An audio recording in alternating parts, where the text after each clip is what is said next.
जळगाव जिल्ह्यात गारपीट झाल्यामुळे केळीच्या बागा उद्ध्वस्त झाल्या। वादळ वाऱ्यामुळे जळगाव जिल्ह्यातल्या 10 तालुक्यांना मोठा फटका बसलाय। वादळी वाऱ्याचा सर्वाधिक फटका हा केळी उत्पादक शेतकऱ्यांना बसलाय।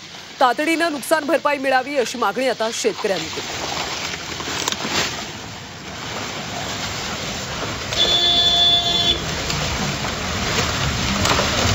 वाल्मिक जोशी।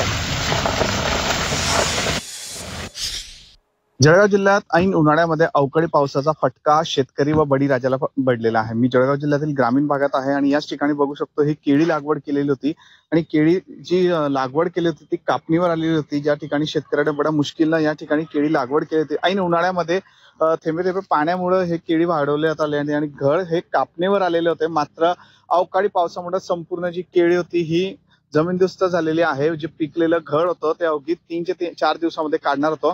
मात्र ते घराची यदि परिस्थिती आपण बघायला गेलं तर हे जमीनदोस्त झालेलं आहे आणि शेतकऱ्यांना मोठा फटका बसलेला आहे। संपूर्ण परिस्थिती यदि याच ठिकाणी बघायला गेलं तर शेतकऱ्यांनी पोटाच्या पोरासारखं जपलेलं हे केळीचे बाग होती।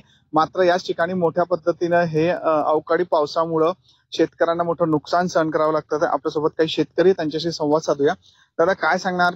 अवकाळी पावसामुळे फटका बसलेला आहे, किती लागवड केली होती, कितीचा खर्च आलेला होता? हे माझे आता हे जे क्षेत्र आहे ते 10,000 लागवड आहे आणि इतर क्षेत्र असं एकूण माझं 30 ते 32,000 लागवड असते दरवर्षी।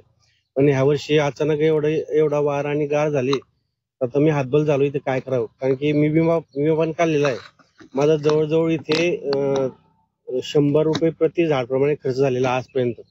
जवळजवळ मी 10 लाख रुपये शेतात टाकलेले आहेत याच्यातच आणि विमाचं मी कंप्लेंट पण दिलेली आहे। पण मला अपेक्षा अशी आहे सर्वांकडनं की विमावाले येतात आणि नुकसान नाही आणि सांगतात की बाबा मी 15 दिवसांनी येऊ। आता याला तयार करणे गरजेचं आहे। माझा खरीपचं जर पीक साठायला पाहिजे म्हणून मी ते प्रयत्न करणार आहेत। मी आता मंत्री महोदय आले त्यांना ते सांगितलं की लवकरात लवकर 95 झाले पाहिजेत। शेतकऱ्यांची मागणी इतकीच आहे की पीक विमा कंपन्यांनी जी हे तत्काळ आम्हाला मदत द्यावी, अन्यथा जे नुकसान झालेलं आहे आगामी काळात येणारा जो हंगाम आहे त्याकरता लागणारा खर्च हा कुठून आणावा असाच प्रश्न या शेतकरी वर्गाला पडलेला आहे। वाल्मिक जोशी, झी मीडिया, जळगाव।